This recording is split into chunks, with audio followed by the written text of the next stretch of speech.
Hello students, myself Sushila Tulsiani. Today we will learn class 7 science chapter 14 electric current and its effect. In this chapter we will learn what is the electric current, what is electricity, which are the effects, what are the components of the electric circuit components, and which are the heating effects of the electric current, what is the heating magnetic effect of the electric current. Okay, now we will start about symbols for the some electric circuit component. हमने electric circuit जो देखते हैं right, उसमें अलग अलग components होते हैं. हमने बहुत बार देखा है कि इलेक्ट्रिसिटी हमारे घर में बल्ब्स होते हैं, वायर्स होते हैं, फ्यूज होती है, स्विच होती है राइट. तो उन सब का सिंबल क्या है और वो कंपोनेंट्स कौन से होते हैं. ये I am showing you electric cell right, उसका ये सिंबल है. देन इलेक्ट्रिक बल्ब, उसका symbol. Then switch on position में उसका सिंबल कैसे होता है, ऑफ पोजीशन में उसका कैसे होता है. Battery, battery means more than the two cells is called the battery and the symbol of the wire, right. So here you have seen the symbols of the different electric components. Now what are the electric component? An electric component can be an element of an electric circuit that helps in its functioning. जो electric circuit को functioning करने में help करती है उसको electric component कहते हैं.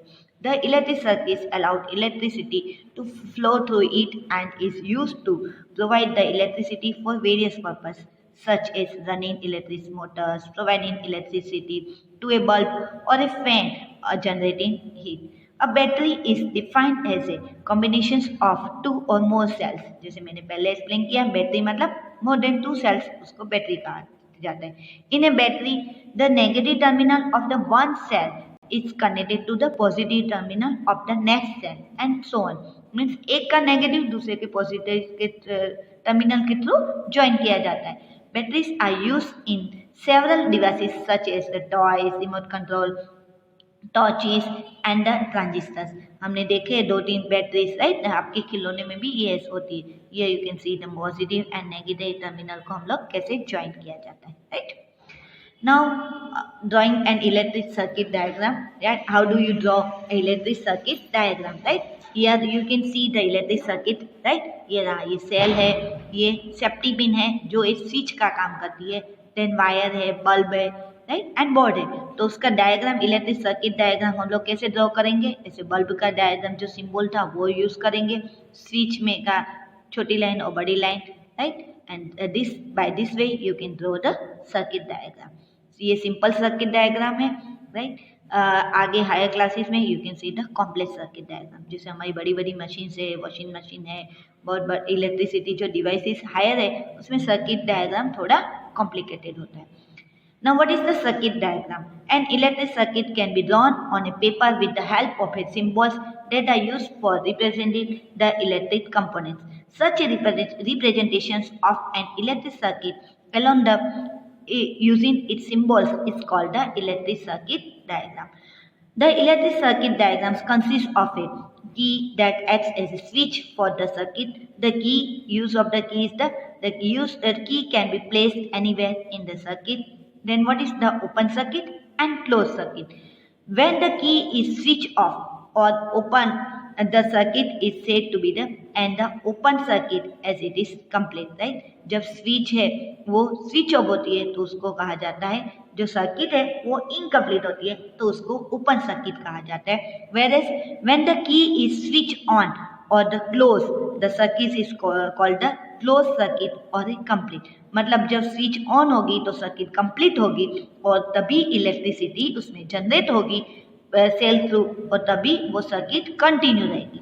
तो इसको कहते हैं क्लोज सर्किट. कहते The electric circuit shown here consists of a bulb. The bulb has a wire present inside it called the filament. When the electric current passes through the filament, it flows. The filament breaks when the bulb gets fused. Right? Now, what happens when the filament or the bulb breaks? या हम लोग fuse bulb किसको कहते हैं. बहुत बार आप लोगों ने सुना होगा ये बल्ब अभी फ्यूज हो गया है तो you have to change the bulb right. बहुत बार ऐसे होता है घर पे लाइट चलती नहीं है राइट, तो हमें वो बल्ब को रिप्लेस करना पड़ता है. तो what is the fuse bulb. Right. Here you can see the diagram of A light bulb, right. तो उसमें ये है फिलामेंट दी गई है, राइट। ग्लास बल्ब के अंदर फिलामेंट, तो ये फिलामेंट्स जब ब्रोकन हो जाती है उसको कहा जाता है fuse bulb. When the filament of a bulb breaks, the circuit of the bulb becomes incomplete. उसकी सर्किट क्या हो जाती है? Incomplete. Hence the bulb does not glow as it does not receive any electricity. ये bulb glow क्यों नहीं होगा? क्योंकि इसको सर्किट ओपन हो गई है तो इसको इलेक्ट्रिसिटी मिलेगी नहीं, और इलेक्ट्रिसिटी नहीं मिलेगी तो ये बल्ब फ्यूज हो गया। Now in this chapter we will learn two types of the effects of the electric current. First we will learn the heating effect of the electric current. Next we will learn the magnetic effect of the electric current. Now we are going to start heating effect of the electric current. When an electric current passes through a wire, the wire gets heated up. This is known as the heating effect of the electric current. जब electric current कोई wire के through pass होता है तो wire गर्म हो जाता है, इसको कहा जाता है हीटिंग इफेक्ट। मतलब वायर गर्म हो जाता है और आसपास वो सराउंडिंग वो हीट रेडिएट करता है, और इससे जो डिवाइस होते हैं उसको heating effect of the electric current के डिवाइसेस कहा जाता है। The heat that is produce in this wire depends upon the following factors. जो हीट यहाँ प्रोड्यूस होते हैं उसके जो कौन से फैक्टर्स पे डिपेंड्स होता है? The material of the wire, wire कौन से मटेरियल्स का बना है, द लेंथ कौन सी है, एंड द थिकनेस कौन सी है वायर की। Many appliances work on the heating effect of the electric current. हमारे घर पे बहुत सारे अप्लायंसेस ऐसे हैं जो हीटिंग इफेक्ट पे काम करते हैं। For example the electric heater, electric iron, electric stove, geysers, electric coffee maker, toaster, hair dryer, oven, right. ये जो अप्लायंसेस दिए गए हैं आप यहाँ आप जो फोटोज देख रहे हो ये सब आपके घर में होंगे तो आपको पता चलेगा कि ये जब खुद गर्म होते तभी वो आगे के मटेरियल्स को हीट सप्लाई करते। जैसे आयरन है, पहले खुद गर्म होती है, उसके अंदर जो वायर है वो गर्म होता है, देन आयरन गेट हीटेड और जो क्लोथ्स होते हैं तभी वो आयरन हो पाते हैं। Okay, now all these elements produce a high amount of the heat where electricity passes through them. However, the amount can change depending upon the requirements of the device. This is because they contain a coil of the wire known as the element. Right? ये amount के अंदर कितना coil है उसके according ये जो appliance है वो गर्म होते हैं। Depending upon the amount of the heat required by such appliances, different types, size and length of the wire are used in them, right. कोई भी अप्लायंसेस को कितनी हीट चाहिए, राइट, तो उसका टाइप, साइज, लेंथ के अकॉर्डिंग उसके अंदर एलिमेंट या कॉइल ऑफ द वायर डाला जाता है। Some wires can break down और melt as they get heated, right. Some जो वायर्स होते हैं वो इसमें ब्रेक डाउन हो जाते हैं और मेल्ट, जब बहुत गर्म हो जाते हैं तो वो गर्म हो जाता है और वो बंद हो जाता है। Now production of the light in a bulb due to the heating effect of the electric current, right. Production of the light, heating effect of the electric current के कैसे बल्ब कैसे ग्लो होता है। In short, how the bulb glows, दिखने में आता है bulb glow, right. The glowing filament of the electric bulb, actually bulb पूरा नहीं जलता है, उसके अंदर जो फिलामेंट होती है वो ग्लो होता है, इसकी वजह से हमें पूरे रूम में रोशनी मिलती है। The filament of a bulb is a coiled wire that gets hot when electricity is passed through it. This makes the filament glow and as a result light is produced from the bulb. Right? जो filament है वो coiled wire से joint होती है और वो hot होती है, जो गर्म होती है और इलेक्ट्रिसिटी उसमें पास होती है तो फिलामेंट ग्लो होता है और हमें बल्ब लाइट मिलती है। Now what is the electric fuse?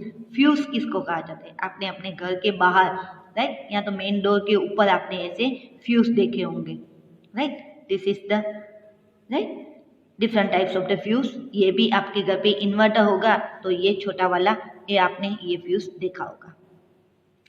Now what is actually a fuse?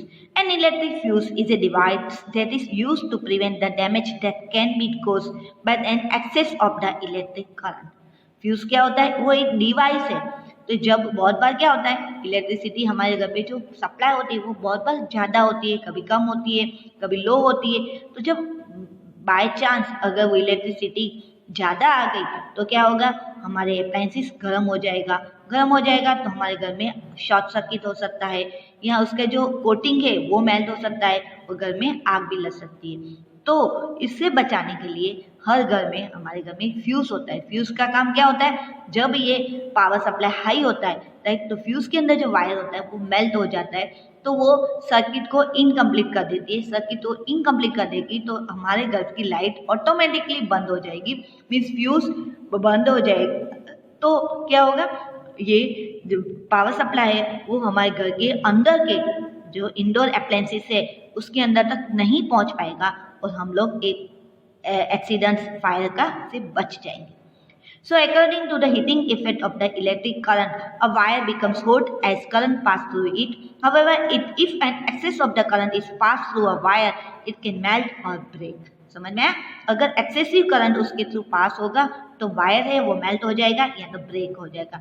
The electric fuse consists of a wire which is made up of a metal or an alloy which has a low melting point.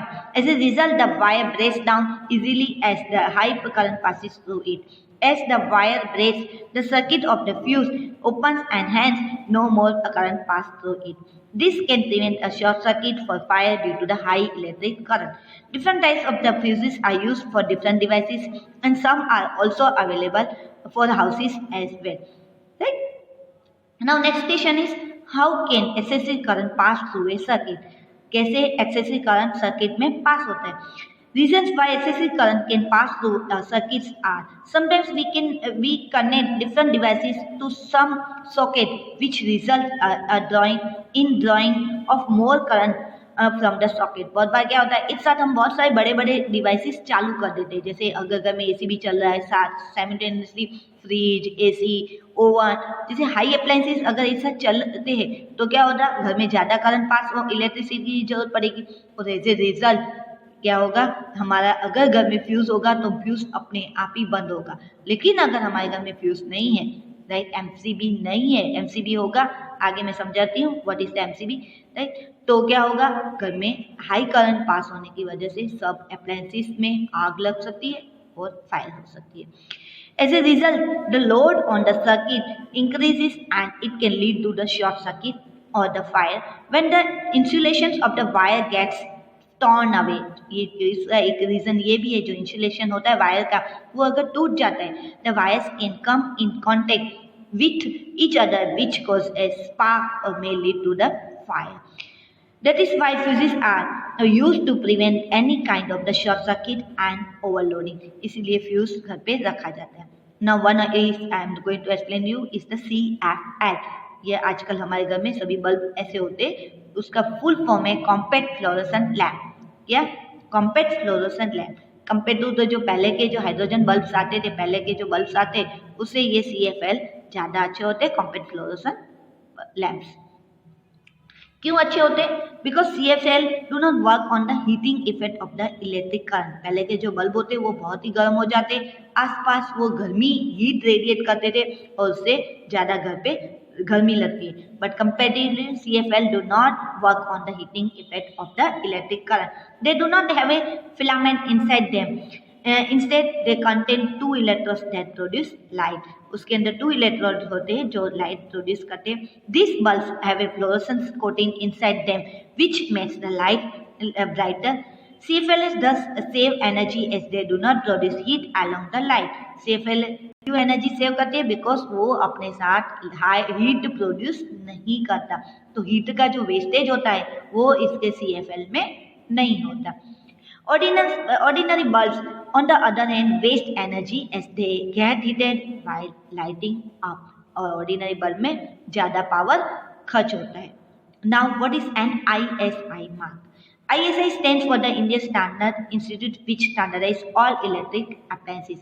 ISI मतलब एक standard institute है जो सभी को जो electric appliances है उसको standardise करता है। Hence, if any appliances does not have the ISI mark over it, it means that this appliance does not conform to the standard guidelines for the ISI and hence it is not safe to use.